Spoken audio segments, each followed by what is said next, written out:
Fellow Falcoholics, what is up? Welcome to another episode of the Falcoholic podcast. I am your host, Kevin Knight at Falcoholic Kevin on Twitter, bringing you this Falcons vs. Saints Week 15 game preview. We were in the works to have former Saints wide receiver Terrence Copper on today's show. Unfortunately, Terrence had something come up, so he had to bow out, but we will definitely try to get Terrence back on at some point. I appreciate him making the effort to try to make this work. I know it's a busy time of the year for people with travel and the holidays and everything else, so totally understand. So it's just going to be me once again today. Thankfully, since the Falcons play the Saints frequently, I actually have a pretty good idea of the Saints roster and can obviously give some insight there. I'm not going to be as good as having someone who covers the Saints on a full-time basis, but I'm sure we'll be able to get through this. And, of course, I'll have to throw some pro-Falcons spin on things since I'm a Falcons fan. I have to really, dig into these Saints players. No, I'm just kidding. But, let's get right to it, guys. Starting off with the injury report. We do have 2 days of reports since I delayed recording the show. This is getting recorded on Friday, and it's going to go up shortly after. So I don't have Friday's final report, but I do have Wednesday and Thursday. And the players to really watch for the Saints in terms of guys that are likely to miss the game would be linebacker edge defender Zach Bond, who did not practice on Wednesday or Thursday, so his status seems to be in significant doubt. Also, reserve running back Dwayne Washington has missed 2 practices with an illness, so we'll see what happens there. Also, safety / corner PJ Williams has missed Wednesday and Thursday's practice with a knee injury, so his status definitely seems to be in doubt. Quite a few players limited for New Orleans. Juwan Johnson, their tight end, wide receiver convert, he's been limited both days with an ankle injury. Same with defensive end Cameron Jordan and cornerback Marshawn Lattimore. It's believed that Lattimore will return for this game after missing a few weeks, I believe. So we will see how that goes. But those are some names to certainly keep an eye on going forward. Some other guys to monitor. We have, Will Lutz, who missed practice on Wednesday, the kicker with an illness, but he was back to full on Thursday, so he seems like he's probably going to be back on the field. Tight end Adam Troutman was limited both days with an ankle injury. Same thing with edge rusher Peyton Turner and linebacker Pete Werner. So if any of those guys who've been limited happen to miss the game, a lot of those are serious contributors, especially Pete Werner. So that's definitely something to monitor.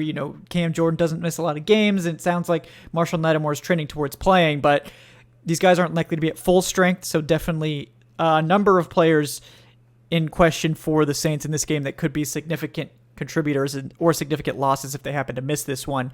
The Falcons injury report's much simpler. It does seem like Chuma Edoga, who started a game at left guard, is not quite ready to return. He missed practice on Wednesday and Thursday with a knee injury, so it seems likely that he will be out.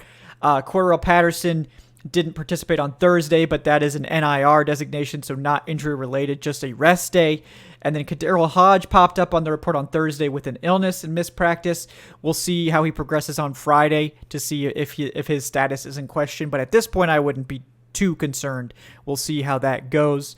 The Falcons did activate Elijah Wilkinson back to the active roster, and he has been practicing in full every day. So it sounds like Wilkinson will finally make his return to the starting lineup at left guard. And the team also designated Matt Hennessy to return off of IR. They would have to make a decision on officially activating him probably by Saturday for him to have a chance to play. It sounds like he's been on the practice field, but since he's not on the active roster, we don't have a participation report there. But the Falcons, not counting the guys that are already out, like Kyle Pitts, for instance, that those are major losses. But at this point, it does seem like the Falcons are in pretty good shape with the players that are currently active on the roster for this week's game. And we'll hope that continues. It does sound like, since he hasn't been on the injury report, that edge rusher Arnold Ebiketie will be making his return, which is big, as well as defensive tackle Jalen Dalton, who is a very key contributor in the rotation right now with how thin the Falcons' defensive line is. So Falcons seem to be getting healthier as the Saints are still dealing with quite a few injuries, so that could be a factor in this game. For those that don't remember, this was a very good game if you're a Saints fan, a very frustrating game if you were a Falcons fan in week 1, where the Falcons basically dominated the Saints for 3 full quarters before New Orleans pulled off a comeback that was just all too familiar to Falcons fans. These two teams do look a lot different since then, obviously. The Saints have gone away from Jameis Winston, who ended up getting hurt, but apparently has been benched in favor of Andy Dalton at this point because he's no longer on the injury report. The Saints have lost Michael Thomas for the season. The Saints have lost, I believe, Mark Ingram to injured reserve, so the running back room is a lot thinner. They're missing their top receiver. Marshawn Lattimore has missed time. Apparently he will be back, but how healthy is he? Whereas the Falcons are down Kyle Pitts, and they've made the change at quarterback to Desmond Ridder. So again, a very different look for these teams. We mentioned after week 1's game that the Falcons had basically done a really good job moving the ball against this New Orleans team, who in the past has been very good at defending the run. And that trend has more or less stayed pretty consistent here, with the Saints basically continuing to struggle against the ground game. They've been pretty solid against the pass as a whole, but at this point, the Saints, not an elite defense this year. They're only 17th in points allowed, and in terms of yardage, they've been better at 11th, but still, this is a far cry from the elite defenses of years past. And then on offense, they've just been really struggling. They're a pretty mediocre to below average offense, 21st in points scored, just 16th in yardage. So at this point, not a great Saints team. This is one of their weakest teams in recent years, and they're 4-9, obviously, and are just coming off an absolute. They were, in San Francisco, shut them out 0-13. They lost a nail biter to the Buccaneers in week 13. So the Saints almost certainly eliminated from playoff contention at this point at 4-9. It would require basically an entire implosion from the Bucs and a basically winning out by the Saints for them to have a chance, because the Bucs do have the head-to-head tiebreaker. They've swept the Saints. But the Saints are always going to show up to play the Falcons. I have no doubt that they're going to be fired up and playing hard in this game, regardless of the fact that they're more or less eliminated from playoff contention. And the Falcons got to be ready for that. But the Falcons apparently are pretty jazzed up as well, because there has been a quarterback change to Desmond Ridder. All the reports have said that there's a lot of energy in the building for that change. And does that translate to anything on the field? We'll see, right? We'll see how that goes. But at this point, let's get started with the matchups. First of all, looking at the Falcons passing attack versus the Saints pass defense. And again, the stats that we're going off of, the PFF grades and all that stuff, are based on this offense with Marcus Mariota. So it's it could be very different under Desmond Ridder. It could be very similar. It could be better, could be worse. Don't really know, but the data we have to go off of says that the Falcons are not a particularly good pass game. They are 31st in passing attempts and 31st in yardage. In terms of net yards per attempt, they were actually 15th, so fairly average on a yards per attempt basis, but they just they didn't throw the ball very much, and they didn't exactly light it up when they did. At this point, the passing game can only go up, I think. Desmond Ridder, I think, is probably going to offer them more passing ability in general, but at this point, we'll see how the team handles it. We'll see how things are managed and how Ridder looks. But at this point, the Saints are a pretty good pass defense. That has been the one part of that defense that has continued to play well this offseason when everything else has sort of been falling apart. New Orleans right now is very well ranked in the passing game, 10th in yardage allowed, 9th in net yards per attempt allowed. So pretty good there. The one place that they've struggled is they really haven't gotten their hands on a lot of picks at all. They have just 3 picks on the season, which is 32nd in the NFL. It's last for those that forget that there's 32 teams. And that's a surprising thing. I think that's probably a product of bad luck more than anything, but they just haven't been an opportunistic secondary, and hopefully that will continue against Desmond Ridder in his first start, because he's a rookie making his first start in the NFL, probably going to put some balls up for grabs, probably going to take some shots. So if the Saints could continue their bad luck and creating turnovers through the air, that would probably be good for the Falcons on balance. But it's interesting because the Saints do have a lot of names in that secondary with Marshawn Lattimore, Paulson Adebo at cornerback, Bradley Roby, Chris Harris Jr. If you looked at this group with Bradley Roby and Chris Harris Jr. and Marshawn Lattimore a few years ago, you would have said, "Wow, that's an elite secondary. These are some great players." According to PFF, they've all struggled quite a bit this year, including second-year corner Paulson Adebo and rookie Alante Taylor. I think the eye test shows that they've probably played a little bit better than their PFF grades. They're all in the 40s, except for Lattimore, who's got a 52, which is not much better. But this is a secondary that has really not played up to their talents, but have managed to keep things in check in terms of the yardage. So the Falcons are going to have some difficult matchups on the outside. Lattimore obviously is probably going to, if he's healthy and playing, he's probably going to be matched up on London for most of the game. So it's going to be up to guys like Damiere Byrd and Olamide Zaccheaus to take advantage of those matchups. We'll have to monitor the status of Kadero Hodge as well. And with tight ends in the passing game, the Saints do have very good coverage linebackers. Pete Werner, Demario Davis, and Caden Ellis have all played well there. The safeties have played well. Marcus May been more average, but Tyrann Mathieu has sort of come on late in the season. And then, of course, that Saints pass rush. They have some very talented edge rushers with Cam Jordan and Marcus Davenport out there doing a good job. The interior is where the Saints have lost a lot of bodies and just not been up to their usual strength. They still have David Onyemata, who's having a solid season, but other than him, it's pretty dire there, and I think they've basically taken to putting Davenport on the inside a lot to try to juice up the pass rush, Peyton Turner as well, to some mixed results there, but that's part of the reason why the run defense is struggling. We'll cover that when we get to that matchup here in just a second. But the Falcons have really improved their pass protection on the outside as well. Jake Matthews having a good year, Caleb McGarry having a career year, and pass protection has really come on over the past few weeks. The Falcons do have an elite right guard in Chris Lindstrom, who's currently the number one guard according to PFF. The weak spot there is probably at center with Drew Dahlman, but even he has started to have a couple more good games as of late. And then with Elijah Wilkinson coming back, you hope he's able to stabilize that pass protection and keep the run game humming.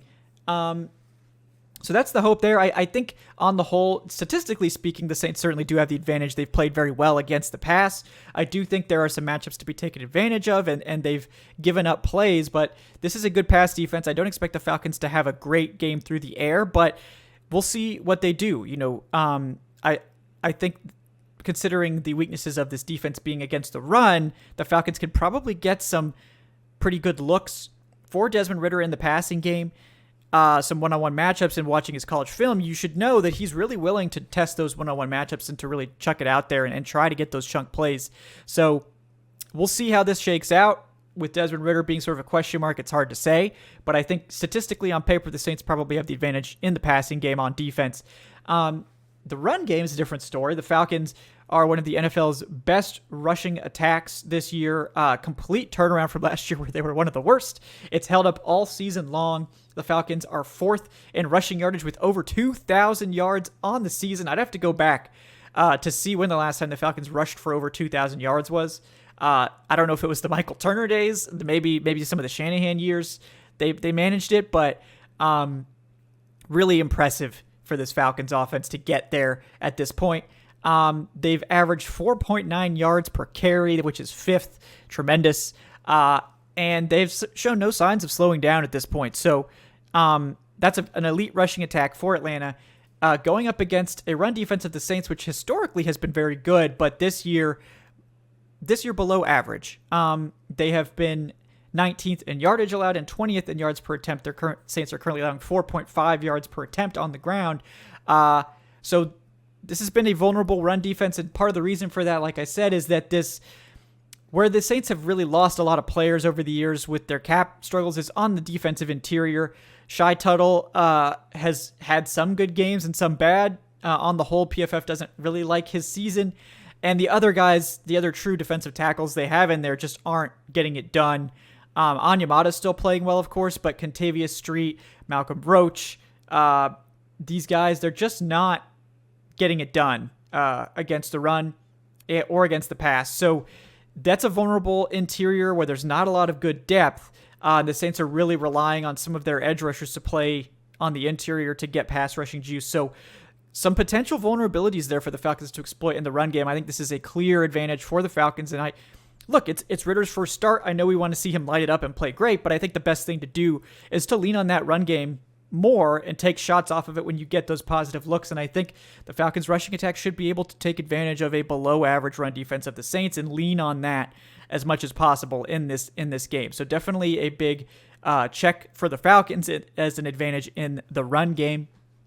On the defensive side, this one is a little bit more complicated, right? The Falcons haven't been particularly good on defense this year, but they have had a run of games where they've kept their opponents' offenses more or less in check. Going back to week 9 against the Chargers, the Falcons have allowed 20 points, 25 points, 24 points, 19 points, and 19 points. Now, they haven't exactly played a murderer's row of offenses during that span, Chargers, Panthers, Bears, Commanders, Steelers, but in years past, this team would allow points and yardage and everything to every team they played. It didn't matter if it was a rookie quarterback or a backup or whoever. They have tightened up there recently, and I'm hoping that continues against the Saints, who are not a good offense this year. New Orleans 21st in points scored, like I said, 16th in yardage. The Saints have just not been very good moving the ball. They've struggled to score, especially over that same period that I mentioned. Starting in week 9, the Saints have scored more than 16 points just once, and they've also been shut out in that time span. They did manage 27 points in their lone win over the past 5 games against the Los Angeles Rams, but that's it. Otherwise, it's been 13 points, 10 points, 0 points against the 49ers, and 16 against the Bucs. So this is not an offense that's been playing particularly well, and part of that has to do with offensive line injuries. Part of that has to do with wide receiver injuries. They're having to shuffle a lot of players there. Part of that has to do with Andy Dalton being a little bit of an enigma. PFF absolutely loves Dalton, which is just bizarre to me. They have him as the 6th best quarterback in the NFL this year with an 87.0 grade, and we have Saints fans clamoring for him to be benched because of how he's playing, so that doesn't pass the smell test to me. I don't think Andy Dalton's had a particularly good year. I'm sort of surprised with how much PFF likes him, but you guys know my opinion on PFF grades. Take them always with a grain of salt, always. But on the whole, the Saints passing offense versus the Falcons pass defense, well, it's sort of a weakness on weakness thing. I think overall the Saints have actually been better in the passing game than the run game.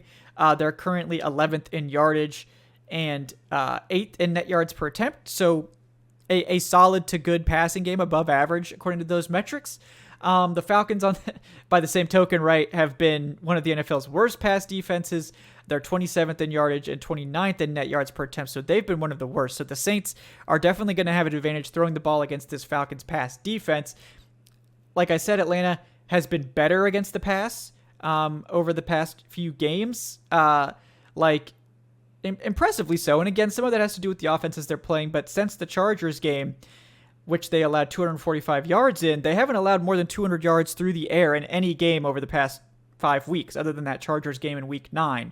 101 yards to the Panthers, 128 passing yards to the Bears, 138 to the Commanders, and just 197 to the Steelers. Now, again, the competition level certainly lower there, but it's meaningful. The Falcons have been playing better as of late, and the Saints offense has been playing worse. So we'll see how that shakes out and who's firing on all cylinders. Does the defensive improvement carry over for the Falcons?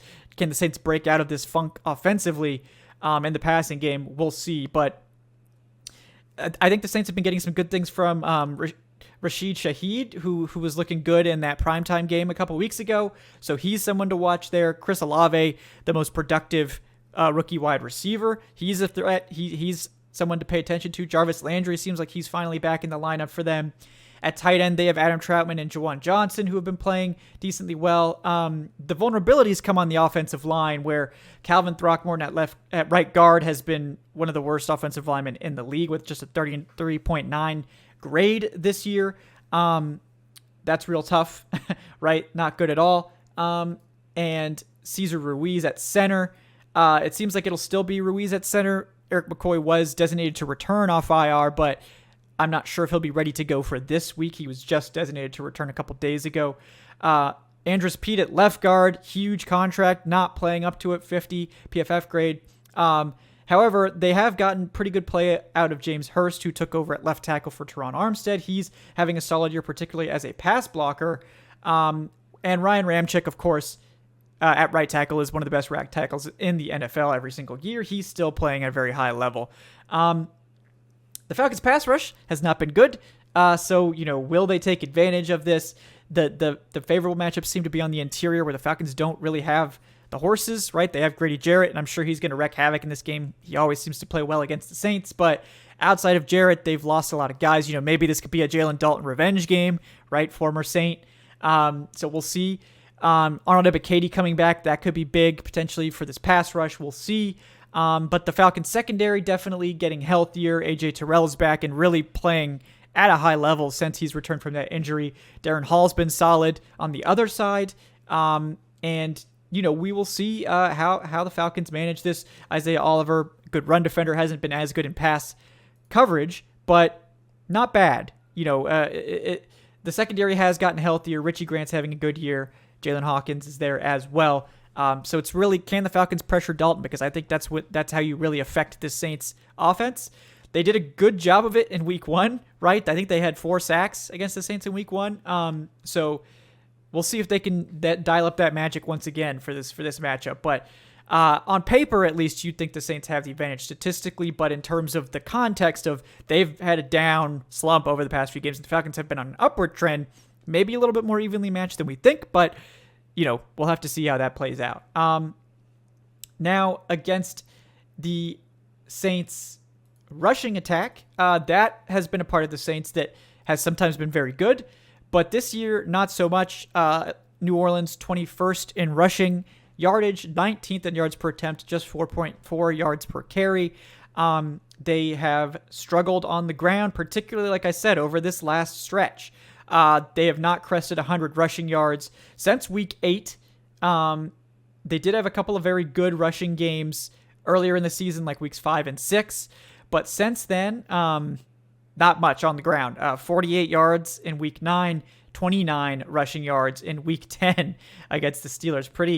That's bad. 88 rushing yards against the Rams, 63 against the 49ers, and just 66 against the Bucs. So this has been a part of the Saints' offense that has really struggled this year, even with Alvin Kamara in there.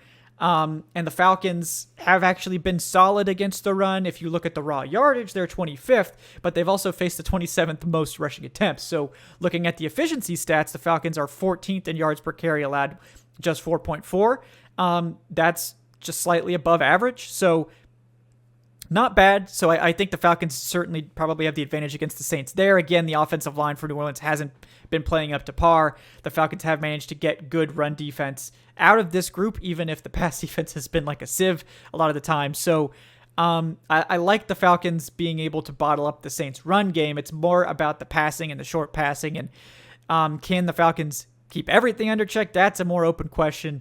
So looking at this on the whole, I think there are some matchups that are favorable to the Falcons, particularly Atlanta's offense running the ball. They do a great job of it, and I think they're going to pound the Saints on the ground as much as possible. New Orleans performed well against the Bucs and the 49ers, but before those two games in weeks 12 and 13, 148 yards to the Rams, who do not have a great rushing attack, 217 yards to the Steelers, and 188 yards to the Ravens. So this is a vulnerable run defense. They've given up over 200 rushing yards twice already this season, once to the Falcons in week 1. I think this is a matchup the Falcons have to exploit and have to punish. And hopefully what that will do is allow the Falcons to pull those safeties into the box to try to support the run. If there's one knock on guys, like the New Orleans safeties, I'm drawing a blank here for a second, Marcus May and Tyrann Mathieu. Marcus May has been solid against the run, but I think Tyrann Mathieu, one of the places he tends to struggle is against the run. So I think this is, you want to pull these safeties into the box to try to stuff up the run game, and the Falcons have done a really good job at forcing teams to do that. What they haven't been able to do is take advantage of those one-on-ones that creates when your opponent loads the box. And hopefully Desmond Ridder can do that, because if they can hit some deep shots off of that, the play action can be really lethal and this offense can really get going. I hope Ridder's up to the task, because that's been the one part of this offense that's really been lacking under Marcus Mariota. It was just their inability to hit those deep shots when defenses were giving them those favorable one-on-one looks. It wasn't the receivers, right? They were getting open. We saw Drake London do it a bunch of times. We saw Pitts open a bunch of times. These guys just weren't getting hit with the football in a catchable area. So if Ridder can provide that, that might be the spark they need to get this road upset. However, the Saints do have a pretty good pass defense statistically speaking, so it's not going to be easy to win those matchups, but I think that there's hope there if the Falcons can get that run game established to force the Saints to play the run, to focus on that. That may open up more favorable options for Ridder in the passing game. That's my hope there. On defense, the Falcons are going to have a tough time with the Saints passing game. It's been good. It struggled lately, so if that trend continues, great, and if the Falcons can get pressure, even better. I do suspect that this is going to end up being one of these classic Saints-Falcons shootouts where both offenses struggled going into the game, but they turn it on when they play each other. That's sort of where I sort of foresee this one heading. So it's really going to be up to the Falcons offense. Can they capitalize on the one-on-ones that they should get in the passing game? Can they take advantage of a bad run defense? And on defense, can they shut down the Saints running game, and can they do enough to slow down the Saints offense in the passing game, continue their streak of strong defensive performances after the bye?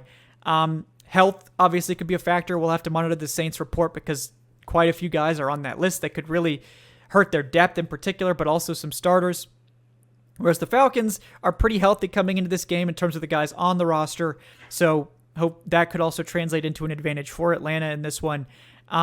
Right now, I'm going to pick the Falcons in this. This is the only time I think I've picked them where they've been significant underdogs this year. They're 4-point underdogs right now.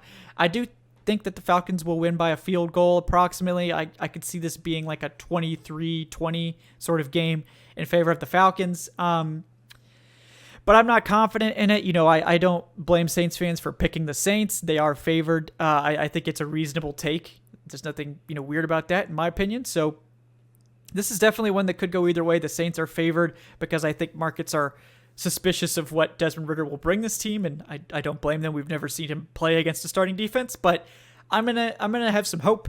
I'm gonna feel confident here, picking the Falcons to win this one in an upset, because I can't pick the Saints on this show. I already picked them once earlier in the year, and I told you that I was going to pick the Falcons for the road upset in Week 15, and we're sticking with that, guys. So that is my official pick for this game. Again, thanks to everyone for tuning into this Falcons versus Saints Week 15 game preview. Like I said, my name is Kevin Knight at Falcoholic Kevin. You can check out all my written content and a bunch of written content from our crew of very talented writers over at thefalcoholic.com. Please consider liking and subscribing. If you're watching this show on YouTube, those really help us out. And if you're on podcast audio, please leave us a 5-star review. Those really help us out as well. If you're interested in supporting the show, you can check out our Patreon, patreon.com/Falcoholic Live. That gives you access to ad-free versions of all the podcast episodes. They also are usually up early, usually the night before they come out on the streams, because I don't have to put ads in them. So that helps. So yeah, if you're interested in that, if you've got early commute or you work at night and you want to get these episodes early, you can support us there. We are currently running our Senior Bowl fundraiser as well. And if you'd like to donate to that, you can do so at streamlabs.com/alcoholic/tip. You can also do it through Venmo by going to my Twitter account at FalcoholicKevin. There's a link in there as well. So guys, thank you so much for tuning in to the Falcoholic podcast. We do really appreciate everyone for hanging out with us. Here's to a hopefully positive hate week part 2. Enjoy your football Sunday. Enjoy the kickoff to your holiday week. And I will hopefully be back for a post-game show on Sunday, assuming my travel is all settled before the game ends.